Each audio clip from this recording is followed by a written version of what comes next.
Welcome everyone to another episode of Brian's Action Figure Reviews. On today's episode I will be talking about a Transformers Studio Series 86, the movie, I think I said that right, review. And today's victim is Brawn. And why I say victim is Brawn was part of one of the most traumatic scenes in many men's young childhood lives when Megatron and his bunch of Decepticons went in and annihilated most of the season 1 cast of Transformers in the opening scene. Well, not the opening scene, but the opening 20 minutes of the movie. Something that no one had seen coming, and that left a mark on me, and not traumatically. I thought it was cool as fuck, and I'm not gonna lie, maybe there's something wrong with me, I don't know. But yeah, Brawn is a cool character regardless of that anyway. He was a big staple of the opening season as well, and always a character I wanted to get in plastic form, and another one towards finishing my Transformers collection.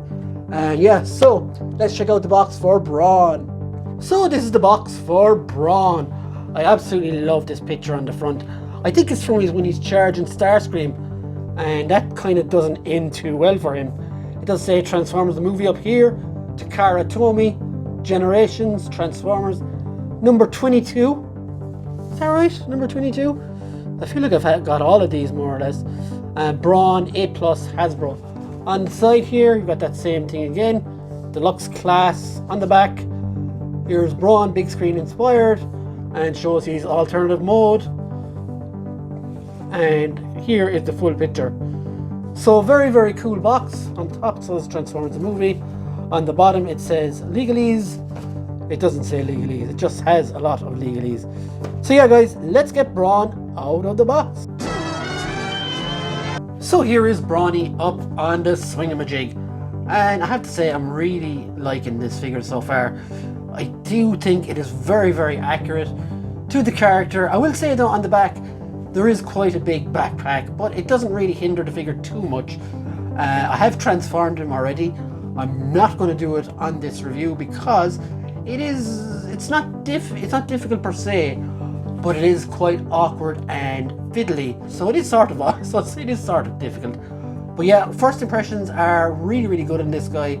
Another great Autobot for the collection. So now I'm going to take him down off the swingamajig, and before I do, I'm going to show you him in bot mode as well on the swingamajig, and then I'm going to get him down and we'll go through the articulation and accessories and all that stuff. So let's do that.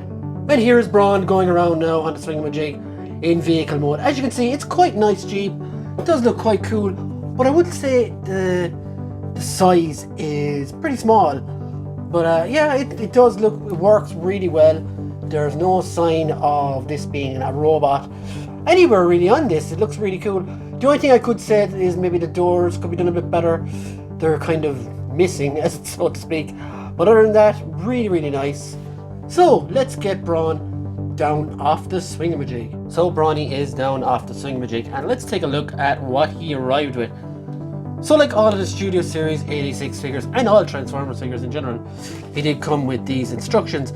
Again, as I'm not a person that's able to read these properly. Now, I may be dumb or stupid or whatever, but yeah, I can never read these. So I'm not gonna lie, I often turn to YouTube myself for how to do it, because I find it's a lot easier, or sometimes I do mess around myself until I find either the way to do it or it's about to break and I panic and then look at something else. So I might as well be honest with you guys. He does come with this blaster as well, which is quite like plain and black. There is some sculpting on there, but it's nothing special, and it does fit in either hand.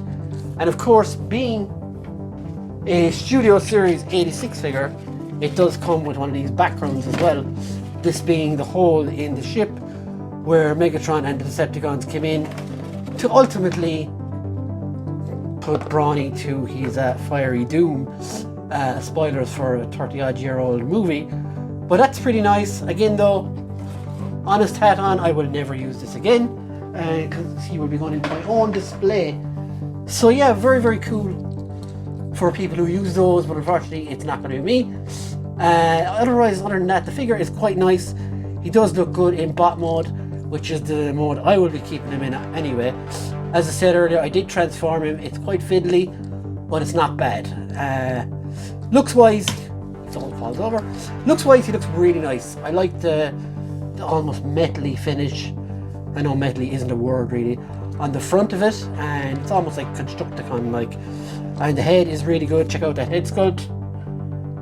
Really stern looking head on Brawny, and of course it does suit him. Very Unicron-ish actually, now that I look at it. And of course there is all little bits and pieces on the back there. And to look around figure, you've got the Decepticon or the Autobot logo. Decepticon, I almost said. And as you go up along, it's nice, alright. And it is definitely Brawny. On the back, you do have this, which is in quite well. Backpack, there's nothing falls. You've got the wheels at the back of the feet there as well. And overall, it's just a really nicely done figure, and you can get into lots of poses and things as well.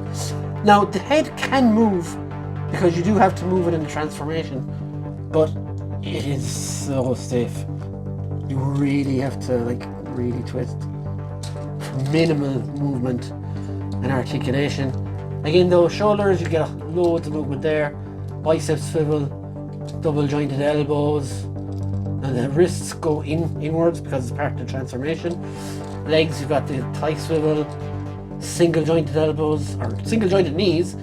The feet, they both close in for the transformation, so if you can use that as part of articulation, way you. It does have a swivel at the torso as well.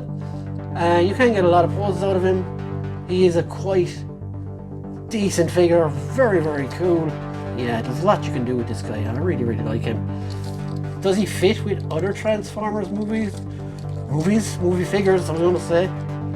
Well, to this side of me, you will have seen him lurking in the background is the SS-86 Ironhide, and scale-wise, these guys work really well together. And of course, to the other side, we've got his Master and Chief, Optimus Prime. And those three look really good together. It's like large, medium and small. And I like how the scale works in this line, that you can get like variations like this. And just in case you want to give him some trauma from the movie, here is Soundwave. Again, quite a bit bigger than Ironhide. Let's move Ironhide over. And Laserbeak there next to him as well. So yeah, very cool figure. So what I'm going to do now is transform him and tell you a little bit about that mode. So let's do that. So let's take a more in-depth look at Brawn in vehicle mode. Now, as you can see, it does look nice. It's a nice little vehicle. Underneath, the head is hidden really well. You can see the Autobot insignia underneath as well. And there is absolutely no kibble under there, and it does roll quite well, as you can see. There is a bloosh on top, a gun, and what's nice about this is the gun fits into the spare tire, so you do get your spinny wheel shooty bang up there.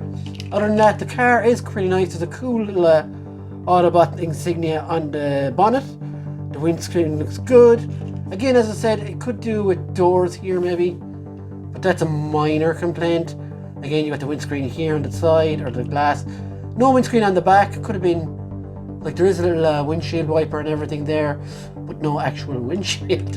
You do have the petrol container here. If you lift it up, you just see like the underneath, and it does click together all quite well, but unless I'm doing it wrong, the doors do look bad, is all I will say about this. But yeah, the gun, of course, you don't have to have the tire in there either. That pops out, and it do come off separately too, so there isn't really anywhere else to put it, I don't think. But yeah, I think it suits it up there. But if you just want your little family Jeep, maybe. Brawny isn't known for being a family guy, but yeah, that looks really good. So guys, if I was to give this a mark out of 10, I think I would give it a 7, because it's quite a solid car. But again, it's nothing spectacular. A solid bot, I meant to say. All in, it's quite a solid bot. Nothing spectacular about it, but it is a good representation of Brawny and really good figure. So yeah, I think 7 out of 10 is quite fair for this guy, and I am looking forward now to getting more Studio Series 86 figures, Springer and the last of the Dinobots and what have you. So yeah guys, I hope you enjoyed the video. If you did like it, do leave a like. Do comment below if you didn't like it, tell me why, and tell me why you don't like the figure or do like the figure. And hit that subscribe button guys, it helps a lot the channel. And if you really want to make the extra effort to help the channel, there is a join button to get a membership here as well. Again, there is no absolute pressure to do that at all. There will be no changes if you don't. So thanks anyway guys, and yeah, so let me know what you think below, and we'll see you on the next one guys. Transformers, roll out.